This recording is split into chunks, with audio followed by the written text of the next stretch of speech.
So as we just recently finished NFL Week 1 and as we're heading into NFL Week 2, I wanted to do a brief power rankings on all 32 NFL teams going in to Week 2. And it's a definition of fluctuating, so keep that in mind before you get mad at the list or where your team is potentially ranked at. But at number 32, we have the Dolphins. Pretty self-explanatory. They played pretty shite. And I think that Mike McDaniel, he's on the hot seat for sure. And Tua Tagovailoa didn't look great. Tyreek Hill was frustrated. All things like that. So that's why they're at number 32. At number 31, we have the Saints, who hung in there against the Arizona Cardinals, but I still believe that their quarterback play is going to end up holding them back from being competitive this year, and that's why they're that low. At number 30, we have the Carolina Panthers, who were blown out by the Jaguars. Things look to be trending upwards for Bryce Young after last year, but in this first showing against the Jaguars, it was not great at all. Then at number 29, we have the Giants, whose offense was stagnant. They hung in there with the Commanders in terms of being competitive in the first half, but the Commanders were able to pull away in the second half, and you know, people already want Jackson Dart to start in New York, so that says a lot about Russell Wilson right now. To number 28, we have the Tennessee Titans, who Cam Ward, he had some solid moments, but the team overall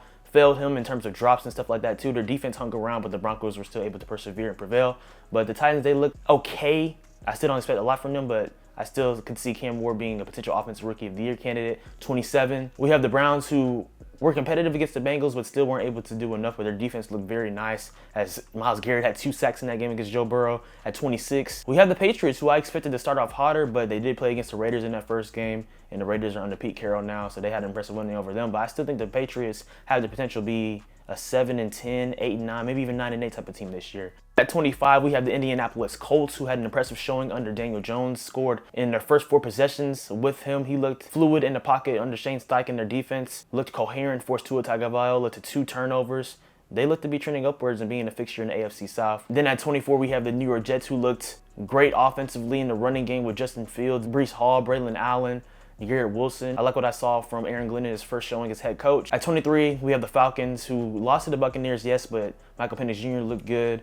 He was able to get it to his playmakers, and their defense looked solid as well too. And then at number 22, we have the Raiders, who had an impressive win under their first regular season game under head coach Pete Carroll against the New England Patriots. 21, we have the Arizona Cardinals, who I think they have the potential to be an NFC wildcard team. I expected them to beat the Saints by a little bit more, but they still got the win, and that's ultimately what matters most. At 20, we have the Seahawks, who were 10-7 last year. Now they have Sam Darnold at the quarterback position. Their offense kind of looks stagnant at times in that narrow loss that they had against the 49ers in Week 1, but I still think that they can be competitive in this NFC. And then at number 19, we have the Chicago Bears, who at first, they looked like they were going to be beating the Vikings. Their offense looked fluid. Caleb Williams looked comfortable getting the football out fast, but in the second half, they stalled out and they weren't able to stop the Vikings in that Monday Night Football matchup. But the Bears, they look improved, and I think they will be solid under Ben Johnson for sure in his first year as head coach. 18, we had the Jacksonville Jaguars. They had that impressive win over the Panthers, frankly dominating them. Trevor Lawrence looked comfortable under Liam Cohen, and I think that Liam Cohen is going to help unlock Trevor Lawrence even furthermore. 17, we have the Cincinnati Bengals, who they did not impress in their first showing, but they did not lose, because we know since 2019, before this game, they were 1-11 in the first 2 weeks of the season, so it's a good thing they were able to beat the Browns in the divisional game, so we can move on from there. Number 16, we have surprisingly the Houston Texans, who I believe that they'll be a playoff team, and they should be favored to win the AFC South, but they did not look great at all in that game against the Los Angeles Rams. They weren't able to score a touchdown. If they were able to score one at the end of the game, they would have won the game 16-14, but they weren't able to persevere and do that. But I still think that they'll improve, and hopefully their offensive line will be able to be more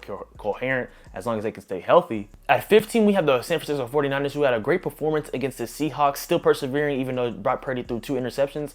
But the biggest question mark with this team now is the health of not only George Kittle, who's now on IR with a hamstring injury, but now Brock Purdy, as he's questionable for Week 2 with a shoulder and toe injury. So that's something to monitor there, most definitely. But right now, the 49ers are there, and they are looking to trend after having a disappointing season last year due to injuries and stuff like that too. We have the Broncos at 14, who I think that them and the Chargers, they can really challenge the Chiefs in terms of winning the AFC West this year. They look good defensively, offensively. Bo Nix looked a little bit rattled, had a turnover and a strip sack and stuff like that too, but I think the Broncos, they're going to be fine. At number 13, I have the Pittsburgh Steelers, who they didn't look great defensively, but Jalen Ramsey was able to make a huge stop on Garrett Wilson to end the game, and Aaron Rodgers looked great throwing 4 touchdowns in that game too, so the Steelers fans, they should be encouraged by his performance. I have the Minnesota Vikings at number 12 because, yes, they started off shaky, but they were able to persevere in J.J. McCarthy. You really saw him grow up in the middle of the game, have a great game, ultimately after throwing that pick 6, throwing 2 passing touchdowns, and have a rushing touchdown too. I'm encouraged from the potential that this Vikings team has now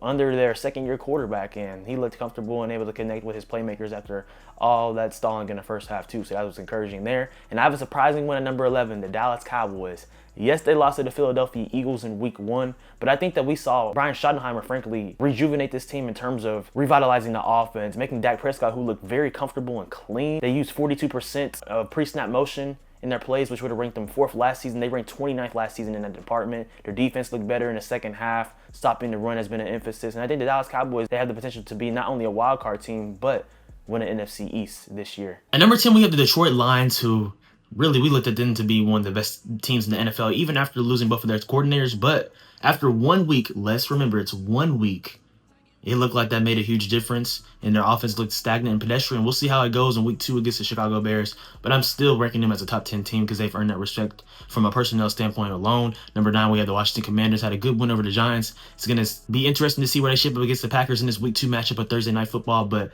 I like how the Commanders looked and how Jaden Daniels looked. At number 8, we had the Los Angeles Rams, who didn't look the most impressive, but they were able to get a win over the Texans and made key plays defensively and offensively to win. So I still have them in the top 10 area. At number 7, we have the Bucs, who I believe that they still don't get enough of respect that they deserve, especially a Baker Mayfield, who has really been one of the best quarterbacks in the league the past couple of years. At number 6, we have the Chargers, who played against the Chiefs in Brazil in week 1 and won the huge divisional game there, and Justin Herbert looked great, throwing for 318 passing yards and 3 touchdowns. At number 5, we have the Kansas City Chiefs, who, yes, I know they lost to the Chargers, but still they earn that respect as still being a top 5 team. Unless ultimately they have a dud against the Philadelphia Eagles in week 2, as the Chiefs are missing Xavier Worthy, and we know Rashid Rice for a 6-game suspension, so we'll see about that. At number 4, we have the Green Bay Packers, who looked dominant against the Lions. Their defense, Micah Parsons being there in his first game. The offense looked great under Jordan Love, connecting to Jaden Reed, Tucker Kraft, playmakers of that nature, Josh Jacobs as well too.